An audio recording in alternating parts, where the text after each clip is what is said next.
smartphone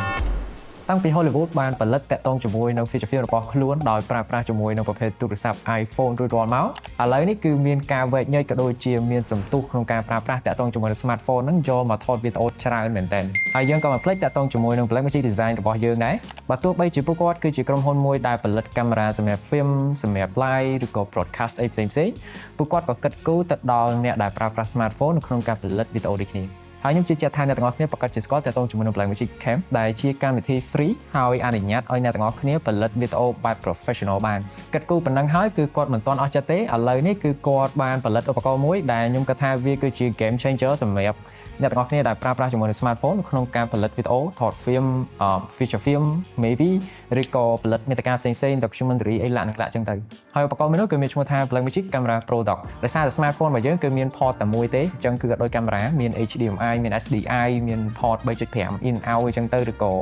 USB ដើម្បីដោតតាក់ទងជាមួយនឹង SSD អីចឹងទៅនេះគឺជាមូលហេតុមួយដែល Blackmagic Design គឺគាត់បានផលិតតាក់ទងជាមួយនឹង Blackmagic Camera Pro Dock Blackmagic Camera Pro Dock គឺមាន port ច្រើនគួរសមនៅក្នុងនោះគឺយើងមាន USB ចំនួន3គឺជា USB 3.2 សម្រាប់អ្នកទាំងអស់គ្នាប្រើប្រាស់ជាមួយនឹង SSD ឬក៏ external drive ផ្សេងៗ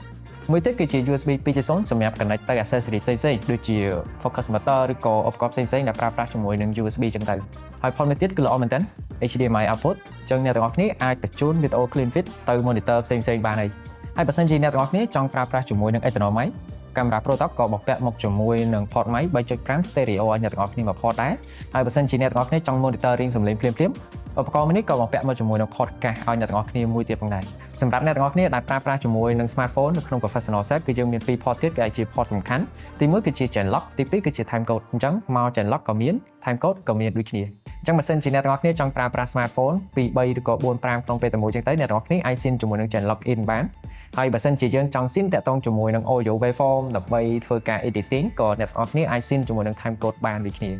ហើយចំពោះ port ទាំងអស់ដែលខ្ញុំនិយាយមុនហ្នឹងគឺអ្នកទាំងអស់គ្នាប្រើប្រាស់តែ USB Type C មួយតែប៉ុណ្ណោះក្នុងការ connect ទៅ smartphone ដោយសារតែឧបករណ៍មួយនេះគឺទើបតែ release ទេអញ្ចឹងបច្ចុប្បន្នគឺ support តែ iPhone ទេអញ្ចឹង Android user ក៏មិនឲ្យសង្ឃឹមខ្ញុំជឿជាក់ថាថ្ងៃមុខគឺនឹងមាន support ទៅលើ Android ដូចគ្នាសម្រាប់ iPhone Blackmagic Camera Pro Dock គឺ support ចាប់ពី15 Pro រហូតដល់17 Pro Max ហើយតាក់ទងជាមួយនឹង iOS គឺ26ឡើងចង់បញ្ជាក់អ្នកទាំងអស់គ្នាដែរបច្ចុប្បន្នសម្រាប់ Gen Lock គឺ support ត្រឹមតែ17 Pro និង17 Pro Max តែប៉ុណ្ណោះអញ្ចឹង version ក្រោមហ្នឹងគឺអត់ទាន់ support ជាមួយនឹង Gen Lock ទេអញ្ចឹងយើងចាំមើល Blackmagic Design update ទាំងអស់គ្នាហើយជាចុងក្រោយ Blackmagic Camera Pro Dock គឺប្រើប្រាស់ជាមួយនឹងប្រភេទភ្លើង 12V ខ្ញុំសង្ឃឹមថាការចេញឧបករណ៍ថ្មីរបស់ Blackmagic Design មួយនេះអាចជួយឲ្យអ្នកទាំងអស់គ្នាមានភាពងាយស្រួលជាងមុននៅក្នុងការផលិតវីដេអូជាមួយនឹង smartphone របស់អ្នកទាំងអស់គ្នាហើយសម្រាប់ Android user កុំឲ្យអស់សង្ឃឹម